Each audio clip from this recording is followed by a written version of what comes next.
Buenas tardes.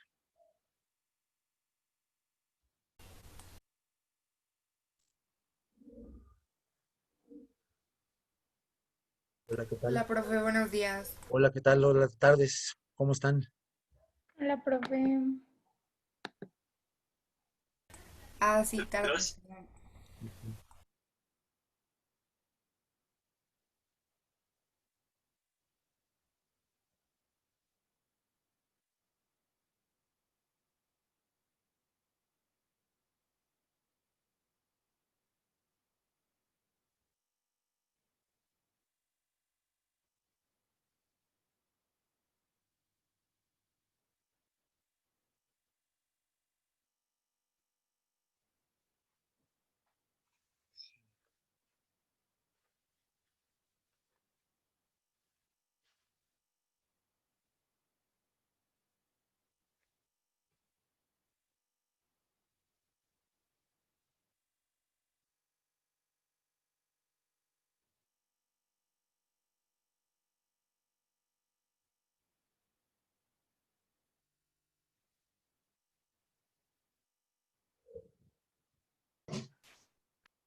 Está llegando Tanti, ya está llegando Alanés.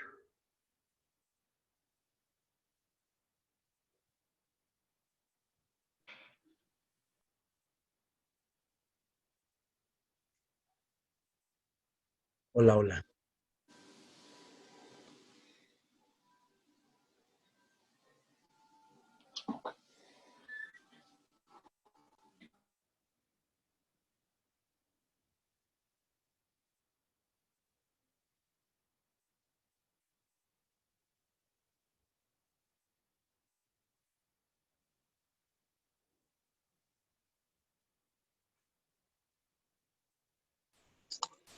Buenos días entonces, muchachos. A tardes más bien comenzamos. Y estábamos ayer leyendo. Cámaras, por favor, todos. Cámaras, gracias. Espere, Estábamos. profe. Sí, ¿qué pasó?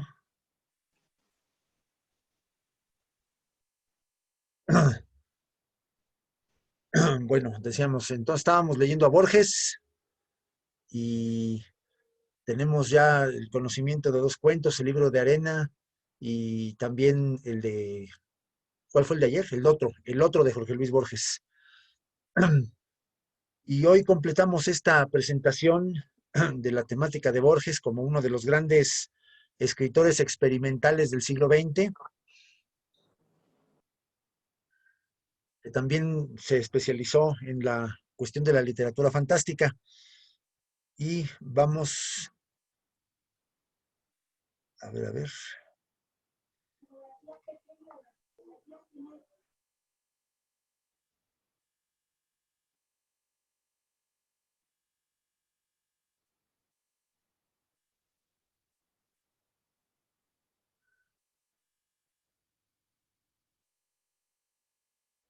Entonces decíamos, vamos a comenzar hoy también leyendo un par de poemas suyos, porque la poesía de Borges también aborda semejantes intereses a los que aborda en sus cuentos, temas muy semejantes. Entonces ahora vamos a ver, vamos a leer dos sonetos de Borges y también a comentarlos. Y para terminar la presentación de la temática de Borges, pues comentaré yo también varios de sus cuentos más importantes y ya así quedaría como optativo la lectura de ellos, el que quiera adentrarse, ¿no? También en ellos.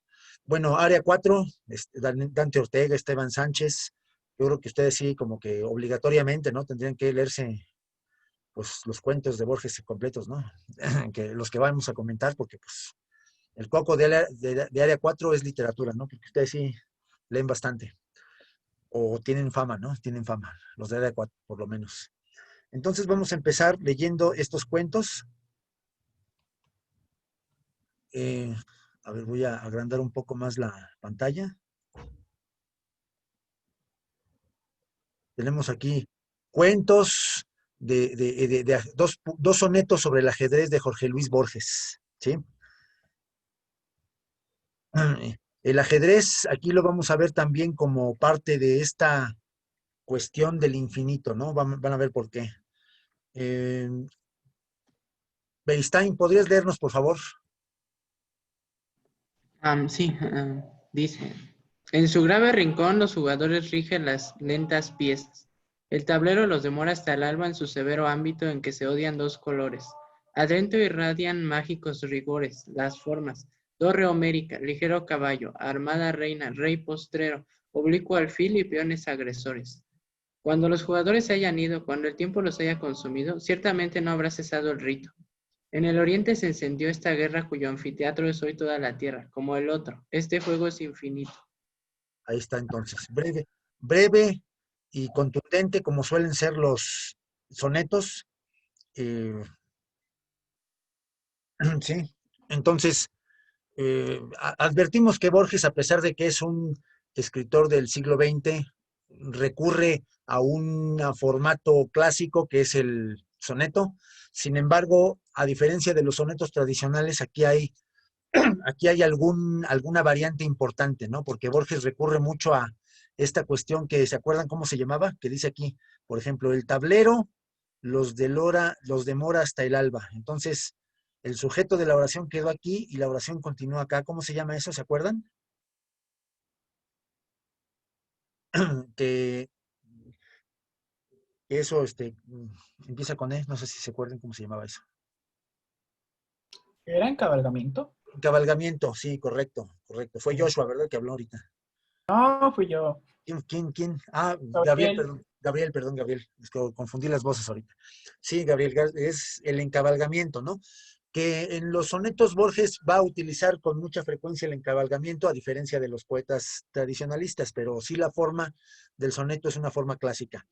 Y entonces, ¿cuál es el sentido de este poema? Lo leo otra vez, porque claro, la poesía es como para disfrutarse y para releerse y para hacer un ejercicio de comprensión también, explicar de qué se trata este poema. En su grave rincón los jugadores rigen las lentas piezas, el tablero los demora hasta el alba en su severo ámbito en que se odian dos colores. Adentro irradian mágicos rigores, las formas, torre homérica, ligero caballo, armada reina, rey postrero, oblicuo alfil y peones agresores. Cuando los jugadores se hayan ido, cuando el tiempo los haya consumido, ciertamente no habrá cesado el rito.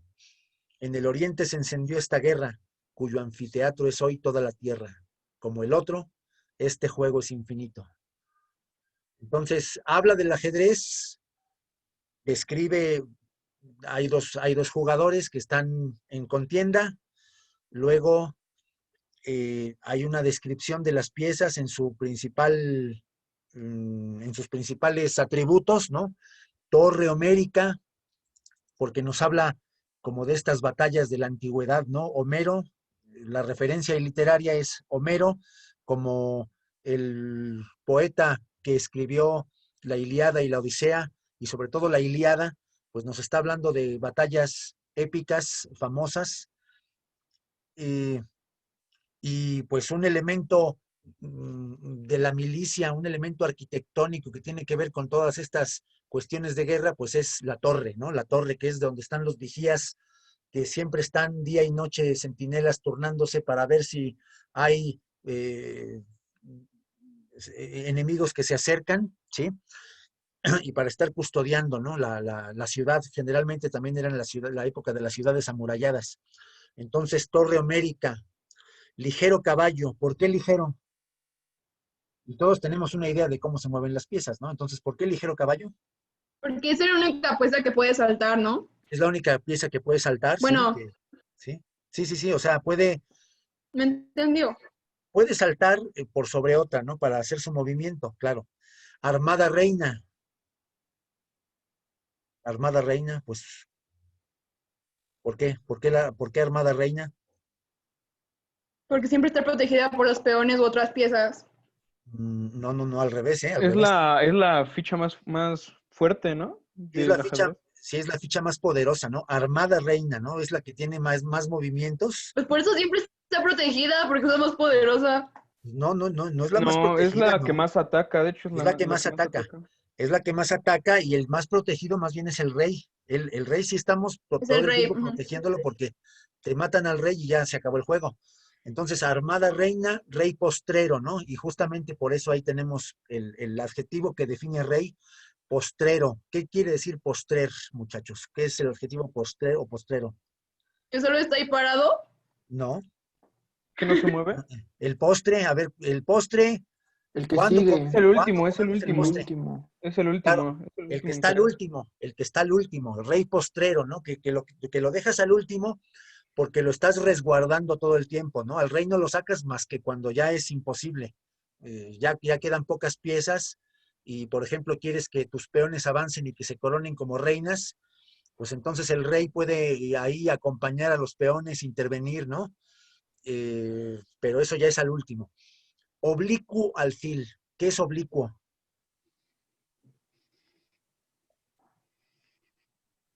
Oblicuo. Un movimiento oblicuo, una mirada oblicua, por ejemplo. Un Eh, ángulo, ¿no? sí, como en ángulo, es decir, no de frente. Cuando tú tienes una mirada oblicua, es que estás mirando así como de ladito, ¿no? Como de ladito, no de frente. ¿Y por qué? Pues porque cómo se mueve el alfil En diagonal. en diagonal. O sea, no va en línea recta, sino que se mueve en diagonal. Por eso oblicuo alfil y peones agresores, ¿no? Pues ahí queda claro que los peones son sí los que mandamos, son Los primeros. los primeros, los que mandamos, los que sacrificamos al principio, ¿no? O los más fácilmente sacrificables. Sí, los soldados rasos, ¿no? La carne de cañón, el pueblo llano, a los que mandamos a la guerra, ¿no? Entonces ahí tenemos. Por cierto, esta enumeración nos recuerda que estos adjetivos, ¿cómo se llaman retóricamente hablando? Porque es un adjetivo que está definiendo al sustantivo, lo enriquece, ¿sí? Lo define. Entonces, ¿cómo se llama esto? Empieza con E, esta figura retórica.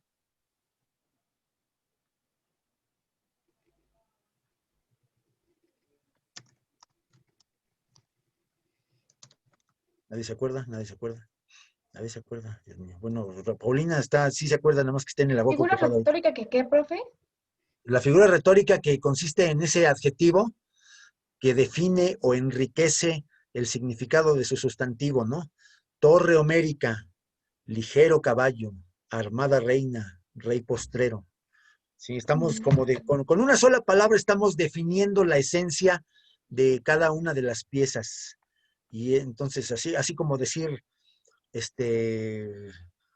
inteligente Dante, aguerrido Gabriel, Elipsis. sí, brillante Paulina, ¿sí? Simpática Sam, y así, o sea, si yo me pusiera a hacer una definición con un adjetivo de cada uno de ustedes, ¿cómo se llama ese adjetivo? Epi. Epíteto, sí, claro. Eso. Sí, epíteto, Gracias. es una serie de epítetos, los epítetos, ¿sí? Efectivamente. Y Por entonces, supuesto. bueno, y luego, claro, y la interpretación, hasta aquí es descriptivo el poema, ¿no? Pero luego la interpretación y lo que ustedes tienen que decirme, ¿qué significa, no? ¿De qué más está hablando aparte del ajedrez Borges? Cuando los jugadores se hayan ido, cuando el tiempo los haya consumido, ciertamente no habrá cesado el rito. En el oriente se encendió esta guerra, cuyo anfiteatro es hoy toda la tierra. Como el otro, este juego es infinito. Y entonces, ¿de qué está hablando?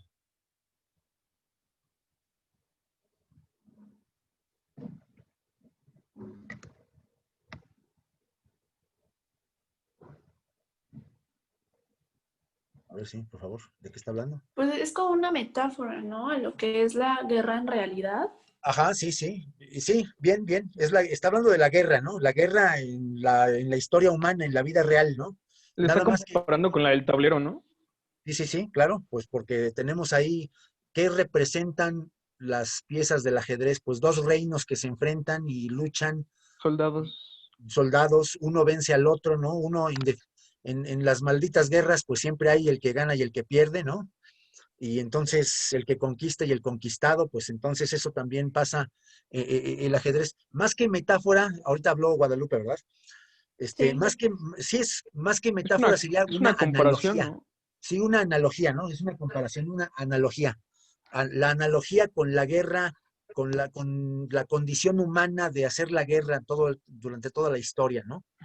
Eh, claro, en el Oriente se encendió esta guerra, está hablando del ajedrez, porque se inventó, o no se sabe exactamente dónde, pero casi todo apunta a que se inventó en la India, el juego del ajedrez, ¿no?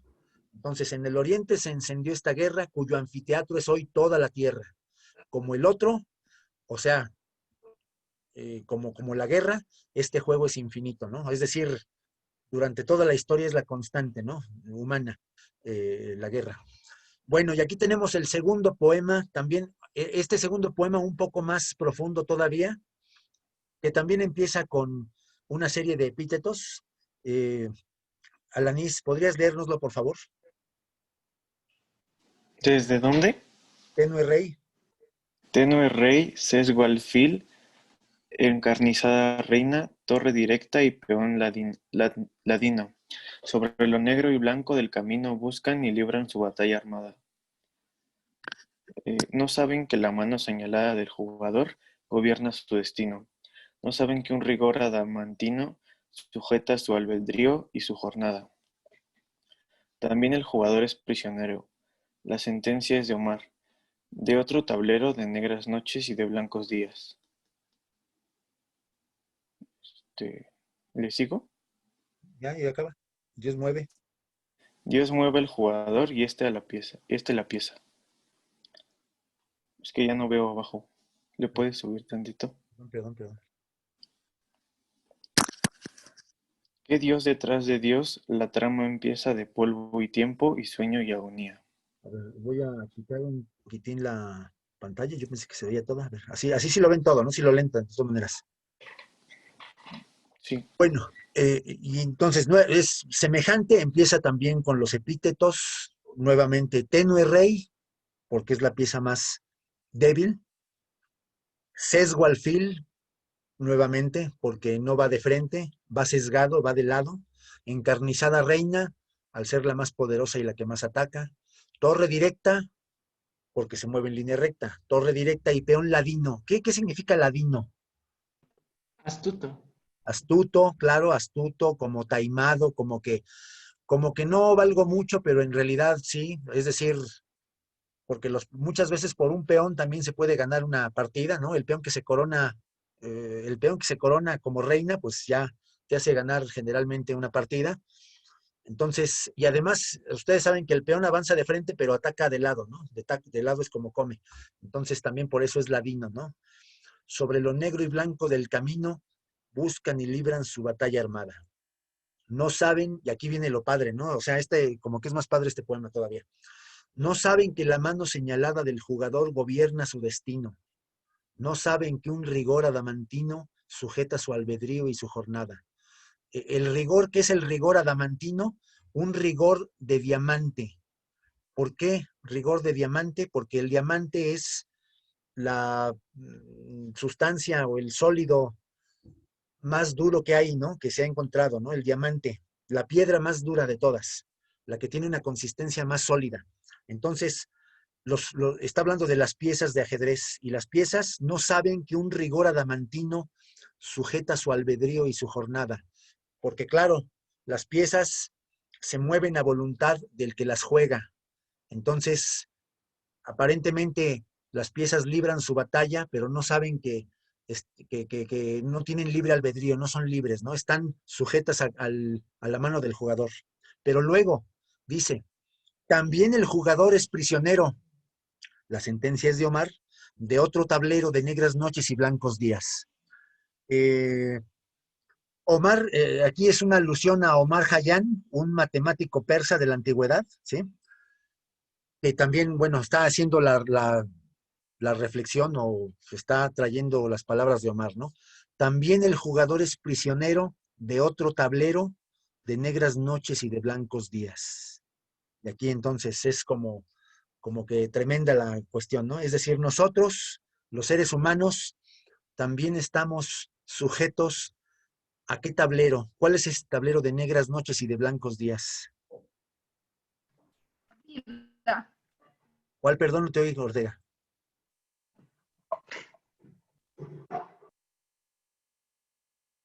¿Sí? O ¿cuál es ese? Aquí sí es como una especie de metáfora, ¿no? ¿Cuál es ese tablero de blancas noches, de negras noches y blancos días? La vida como tal, Más exactamente, sí, la vida, pero más concretamente, el destino, mm, más o menos, pero no. Porque pues se suceden las noches y los días, se van sucediendo, y entonces eso, el ¿por qué? tiempo, Claro, porque es el tiempo. La palabra clave aquí sería el tiempo, ¿no? Efectivamente, Paulina. Estamos prisioneros en el tiempo nosotros, ¿sí? Prisioneros en el tiempo, y si me apuran un poco, incluso podemos decir el espacio-tiempo, ¿no? Porque también recuerden que Borges estaba con estas ideas del espacio-tiempo de Einstein, y estamos prisioneros de ese tablero de negras noches y de blancos días. Dios mueve al jugador y éste la pieza. ¿Qué Dios detrás de Dios la trama empieza? De polvo y tiempo y sueño y agonía. Y entonces es así como un calidoscopio, ¿no? ¿Cuál es la causa primera de todas las cosas, ¿no? Si es que existe, ¿no? Si es que hay un Dios que nos mueve a nosotros y que nos creó, seguramente hay otro Dios detrás de ese Dios, ¿no? Es decir, lo que estamos viendo es cuál será entonces esa causa primera o ese origen de todo el universo cuyas últimas consecuencias es el tiempo y nosotros, ¿no? Por ejemplo. Entonces, está así como haciéndonos pensar en si tenemos o no libre albedrío sobre nuestra propia vida, ¿no? Sobre nuestra propia existencia. Ahí está entonces los poemas de ajedrez, sobre el ajedrez de Borges. Dejamos de compartir entonces estos poemas y ahora compartimos, bueno, ahora vamos a hablar también de Borges, muchachos. A ver, aquí tenía. Aquí no, tengo el Ramayana, pero eso es de quinto. ¿Se acuerdan cuando hablábamos del Ramayana en quinto?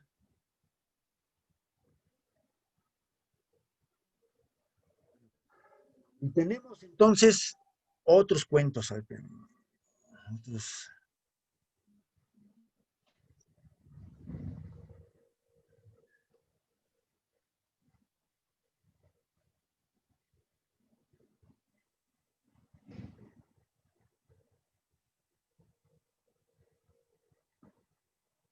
Allá estaba. Bueno, y tenemos un montón de libros de Borges, ¿sí? Publicó muchas colecciones de cuentos, también publicó varias colecciones de ensayos. Los ensayos y los cuentos a veces se confunden en Borges, ¿no? Hay cuentos que parecen ensayos y ensayos que parecen cuentos, porque cuentos en los que reflexiona mucho, un poco, no tanto los que leímos, ¿no? Porque yo elegí cuentos ayer y antier, elegí cuentos sencillos en los que la acción es breve y no hay mucha teorización, ¿no? No hay mucho rollo, por así decirlo. Pero luego hay otros cuentos de Borges que son más rolleros, que párrafos enteros son como un ensayo, como una reflexión, como por ejemplo el caso de la Biblioteca de Babel, el libro de la Biblioteca de Babel que se encuentra en el libro Ficciones, ¿no? Este que estoy señalando aquí, Ficciones, que claro, según la edición puede variar mucho la portada, pero en este posiblemente es el mejor libro de todos los que escribió Borges, y en la Biblioteca de Babel, decíamos, se hace la metáfora de la biblioteca gigantesca como si fuera un universo, pero luego empezamos a leer las reflexiones del bibliotecario, que es el narrador de este cuento, en el que empieza a preguntarse cuál será la forma final de la biblioteca, o sea, del universo. O también otra de las cuestiones que se han debatido, ¿no? Si el universo tuvo un principio, y si tuvo un principio va a tener un final, o es eterno, o ha sido inmutable, ¿no? Eternamente ha existido y existirá por siempre.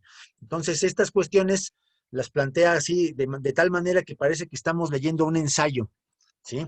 Y por momentos se confunde. ¿Se acuerdan cuando leímos la semana pasada el cuento de Arreola, ese de Baby HP? Que no parece un cuento, parece un comercial, es un discurso publicitario. Pues Borges aquí lo que imita no es el discurso publicitario, sino que imita el discurso académico, filosófico, que podemos encontrar en los ensayos, ¿no? Por ejemplo, en el que leímos ayer, en el cuento del otro, pues un poquito se acerca a eso, cuando el Borges viejo y el Borges joven empiezan a platicar de libros, ¿sí? Y que si ya leíste a Dostoyevsky, etcétera, etcétera, pero es muy breve ahí. Otros cuentos de Borges que son un poco más extensos, sí, desarrollan más, así como ideas teóricas incluso, ¿no? Al respecto del tiempo, del azar, del destino. Entonces tenemos por un lado ese cuento de la biblioteca de Babel. Otro cuento muy padre, y aquí sí ya es como que queda como recomendación por el que lo quiera leer, se llama La Lotería en Babilonia. La Lotería en Babilonia es otro monólogo de un antiguo babilonio que está a punto de tomar un barco y está como platicando, está como si estuviera platicándole a la gente que llega a Babilonia y que no sabe cómo viven ahí, y le empieza a platicar a la gente, empieza con unas frases muy crípticas o muy sugerentes. Dice, como todos los hombres he sido esclavo, como todos los hombres he sido gobernador. A mi mano derecha le falta un dedo, aquí llevo una cicatriz en mi pecho. Y entonces uno no entiende por qué, ¿no? A medida que va leyendo el cuento, uno va a entender el porqué de esas afirmaciones. Y es que este sujeto empieza a contar cómo nació la institución de la lotería en su país, en Babilonia. Y entonces dice, al principio, pues la lotería simplemente se jugaban, se vendían boletos y el que se ganaba el boleto, pues ganaba dinero. Así como lo que conocemos que es normalmente una lotería, ¿no? Pero luego la gente empezó a aburrirse y, y alguien tuvo la idea de que se rifaran también suertes adversas. Es decir, que no se rifaran premios monetarios, sino que también se rifaran castigos, por ejemplo, ¿no? O sea, te puede tocar un castigo, te puede tocar ser esclavo de alguien durante 30 días, por ejemplo, ¿no? O te puede tocar que te den 20 azotes, ¿no? Por ejemplo, ¿no? Entonces la gente eh, empezó a comprar los billetes de lotería, y los que no los compraban eran tachados de cobardes. Entonces, para no ser tachado de cobarde, pues entonces todos, como que todos compraban su boleto, ¿no? Pero entonces se tenían que aguantar si empezaba la suerte adversa, ¿no? Y entonces así empieza el cuento y luego empieza a complicarse el asunto. Nos cuenta toda la evolución de la institución de la lotería en ese país, de tal manera que viene siendo como una analogía, la lotería esta de Babilonia, viene siendo como una analogía de nuestro mundo. ¿Por qué? Porque la lotería se volvió tan complicada, tan confusa, tan total, que ya nadie escapaba a la suerte de la lotería, ¿no? Y entonces un día te podía tocar, se efectuaba, si no mal recuerdo, cada 60 días. Cada 60 días era un sorteo. Y en cada sorteo te podía tocar ser gobernador, o ser criado, o tener un premio, o tener un castigo. Y entonces nos menciona ahí los mecanismos de cómo se premiaba y se castigaba a la gente, de tal manera que el cuento acaba siendo una analogía de nuestro propio mundo, porque es el azar, ¿no? Finalmente es el azar el que gobierna nuestra existencia. Cada día te levantas, no sabes qué te va a pasar, te pueden pasar cosas buenas, te pueden pasar cosas malas, puede que no te pase nada especial, ¿sí? Y así, cada día es diferente, eh, ¿sí? Y entonces no sabes lo que te depara el futuro. Entonces, ahí viene la analogía, ¿no? Con la lotería. Cada día es como una lotería, ¿no? Sacas un boleto y no sabes, sales a la calle, puede que no te pase nada, pero puede que te enfermes, por ejemplo, puede que te contagies, ¿no? En este caso, puede que el día de mañana haya una lluvia muy fuerte sí, entonces, y pasan muchas cosas así azarosas. Entonces ahí está la lotería en Babilonia. Luego otro cuento padrísimo también está en ese libro de ficciones, es el de Tres versiones de Judas, ¿sí? Así te llama, Tres versiones de Judas. Y Borges lo define como una fantasía cristológica, ¿no? Borges suele poner prologuitos en sus libros, en los que a veces comenta un poco en qué se inspiró o por qué escribió tal cuento y así, ¿no? Entonces él define ese cuento de la lotería en Babilonia como una fantasía cristológica, porque se supone que es un investigador en Suecia en el siglo XX, principios del siglo XX, que es teólogo y obviamente conoce las Sagradas Escrituras, pero empieza a darle una interpretación diferente a la vida de Cristo y sobre todo a la muerte, ¿no? Y entonces llega a conclusiones sorprendentes en cuanto a el papel de Judas en la vida de Cristo.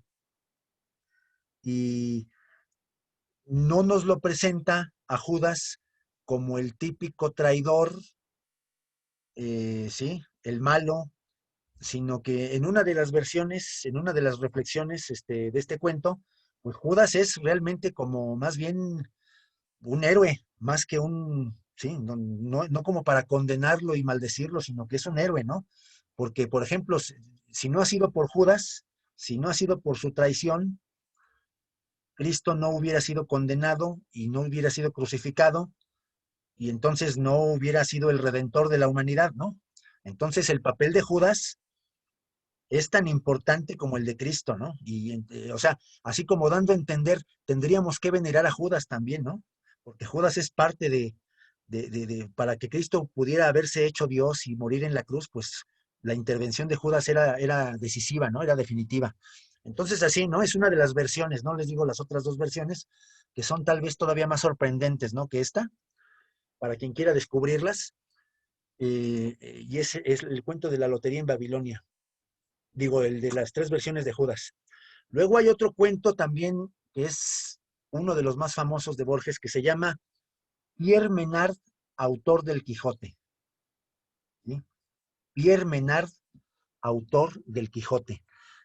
Este libro de Pierre Menard, autor del Quijote, es también un alucine, ¿no?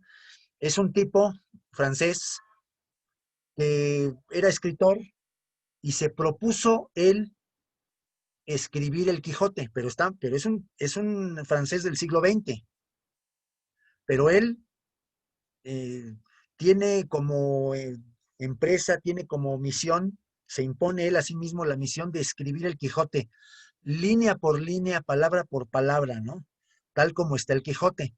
Pero uno podría decir, bueno, pues es una vacilada esto porque simplemente va a copiar el Quijote y va a decir que él lo escribió, pero no, es una cuestión de que Pierre Menard eh, se puso a estudiar, por ejemplo, el español del siglo XVII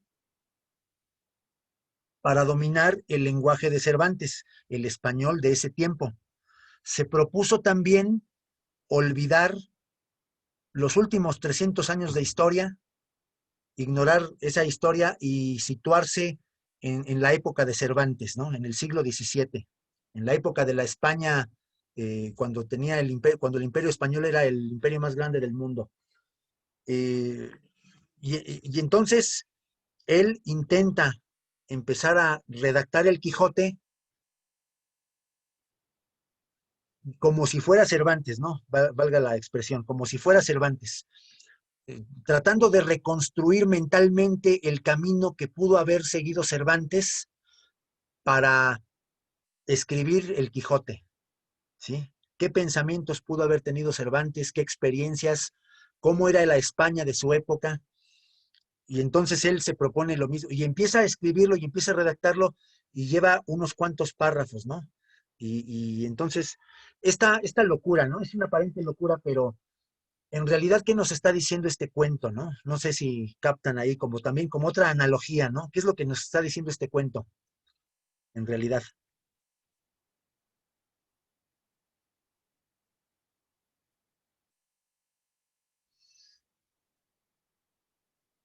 Y luego nos pone por ahí unas frases.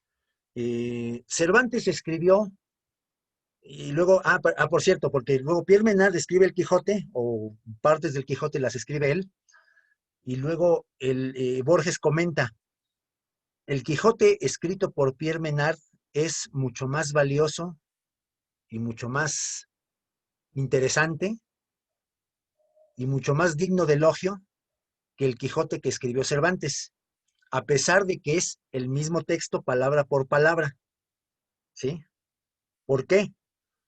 Pues porque hay mucha más proeza de que alguien en el siglo XX intente escribir con el lenguaje español del siglo XVII, ¿no? Para Cervantes, escribir en español del siglo XVII, pues era escribir su lengua normal, era lo que él dominaba, con lo que había crecido, pero que un francés del siglo XX escriba como escribía un español del siglo XVII, pues es muchísima más proeza, ¿no? Requiere un talento enorme, ¿no? Y entonces así empieza a comparar, ¿no? Empieza a comparar un párrafo escrito por Cervantes y un párrafo escrito por Pierre Menard, y es el mismo párrafo, pero el escrito por Cervantes dice una cosa, increíblemente, ¿no? Increíblemente, el que escribió Cervantes dice una cosa y el que escribió Pierre Menard dice otra cosa, a pesar de que palabra por palabra sean el mismo párrafo, ¿sí? Y entonces ahí está ahí está la analogía, ¿no? O la genialidad de Cervantes, de Borges, que nos está diciendo que una lectura varía con el tiempo, ¿sí? Nosotros leemos, por ejemplo, nosotros, siglo XXI, leemos el Quijote y a nosotros nos dice cosas diferentes que a un lector del siglo XVII.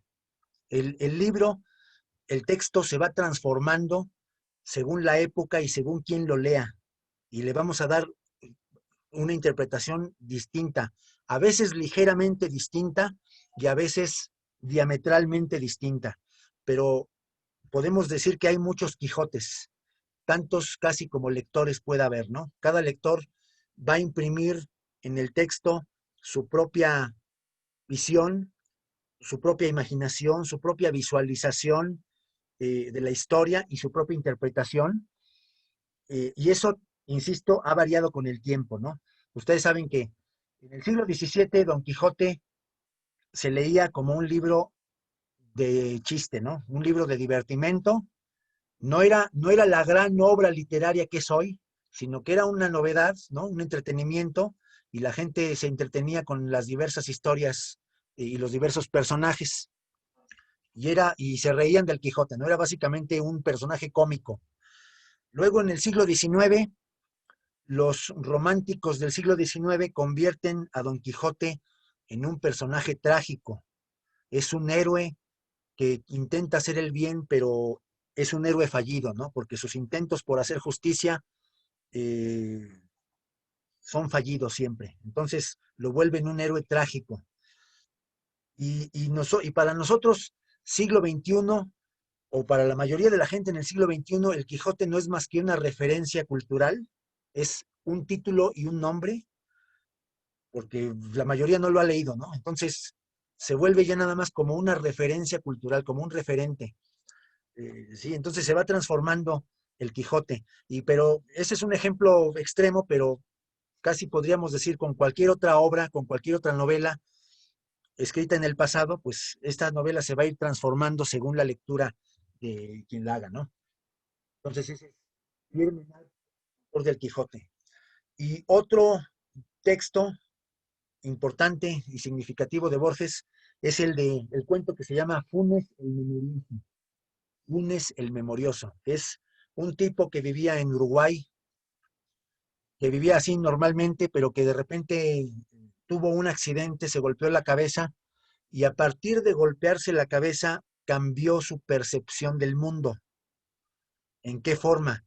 Pues advirtió que ya podía recordarlo todo, absolutamente todo, que tenía una memoria prodigiosa, una memoria infinita, y aquí vuelve a salir el tema del infinito con Borges, ¿no? En este caso porque Funes era capaz de recordar absolutamente todos los días de su vida, y de cada día de su vida recordar todos los momentos de su vida. Y entonces un día se propuso recordar un día entero, pero recordar un día entero le tomó un día entero, porque podía recordar todos y cada uno de los segundos. Entonces, así de prodigiosa era su memoria. Y también tenía una percepción del mundo tal que eso le impedía concentrarse, ¿no? Por ejemplo, veía un árbol y no veía nosotros vemos un árbol y vemos el bulto, el, el, el, el árbol en sí, ¿no? La totalidad del árbol. Pero él contemplaba un árbol y veía todas y cada una de las hojas. Era consciente de cómo estaba todas y cada una de las hojas del árbol, porque tenía esa percepción tan desarrollada, ¿no? Y esa memoria en la que podía recordar absolutamente todo. Leía un libro e inmediatamente después podía recitar palabra por palabra todo lo que había leído de ese libro. Y uno pudiera pensar, se volvió un, eh, se volvió un genio. Pues no. Y aquí viene también lo paradójico, ¿no? Del asunto. Tenía una memoria tan grande que almacenaba todo, pero ese almacenarlo todo también le impedía otros procesos cognitivos, le impedía pensar, le impedía conceptualizar, ¿sí? Y por ahí tiene Borges una frase en ese cuento que dice, pensar es olvidar. Y efectivamente, cuando nosotros conceptualizamos algo, estamos olvidando a los individuos. Si decimos, por ejemplo, el perro, y tenemos ese concepto de perro, nos olvidamos de todos los perros que hay en el mundo y simplemente, platónicamente podríamos decir, nos concentramos en la idea de perro, en la idea, claro, hay millones de perros en el mundo, pero nosotros como concepto olvidamos a los individuos, olvidamos a los millones de perros y simplemente de manera abstracta pensamos en un cuadrúpedo, mamífero, cuadrúpedo, ¿no? Con ciertas características que ladra, ¿no? Etcétera. Entonces, esa sencilla operación mental, la de conceptualizar, no la podía hacer Funes, porque estaba él invadido de recuerdos, invadido de percepciones, ¿sí? Entonces, tener una memoria tan prodigiosa, paradójicamente, no vuelve más inteligente a una persona, ¿sí? No es así la cuestión. Y otra cosa interesante, muy interesante, muchachos, es que esto de no sé si ya lo han oído ustedes, pero esto existe en la realidad, ¿no? Hay gente que en efecto así es, o sea, tiene una percepción del mundo y tiene una memoria tal que pueden recordar absolutamente todos los días de su vida, pero eso impide la concentración, porque, por ejemplo, ustedes pueden estar tomando clase, pero en vez de concentrarse en la clase, están invadidos de sensaciones y de recuerdos.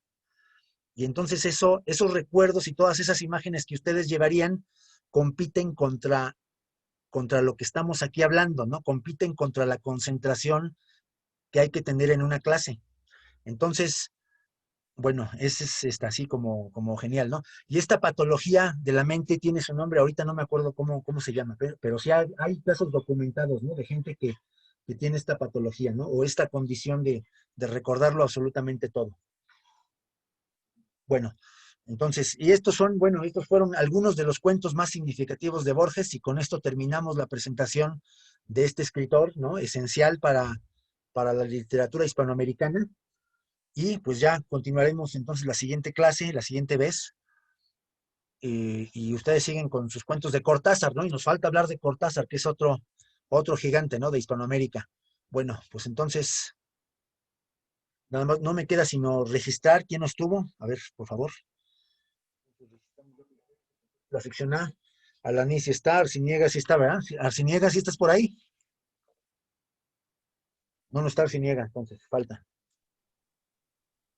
Correa, tampoco lo vi, ¿verdad? Correa Andraris, no. Díaz Herrera, ¿sí estuvo o no? No estuvo. No, es que tuvo problemas con su computadora. Allá. Profe, Ana sí está, pero no sirve su micrófono. Ah, sí, bueno, perdón, entonces, disculpa, te borro la falta. Sí, Delgadillo, García Delgadillo. No. González Cepeda, sí, ya la vi. León, Samantha, sí. Martínez de la O. Martínez de la O. Creo que no, tampoco, ¿verdad? Martínez Pérez, sí, ahí está. Joshua, Mata, también ya la vi. Lucero, ahí está. Gabriela, ahí está. Dante, ahí está. Paulina, sí. Ararat. No, ¿verdad? No, Ararat, no. Él trató de entrar, pero no pudo por su internet. Le estaba Otro. fallando. Ya vemos entonces, Ararat. Nexi Guadalupe, sí, también intervino. Romo, sí. Beristain, sí. Sánchez Perales. Sánchez Perales. No, ¿verdad? Ando. No, sí, siempre te pierdo de vista, siempre, perdón. Siempre, perdón. Trigueros, sí, ya lo vi. Trigueros, ahí está. Hans Villanueva también lo vi hace rato. Sí, ahí debe estar. Esteves, ya dijimos, ya, ¿verdad? También sí. Ortega Quiñones, sí, ahí está. Bueno, muy bien entonces. Nos vemos entonces, que estén bien. Feliz fin y seguimos en contacto, jóvenes.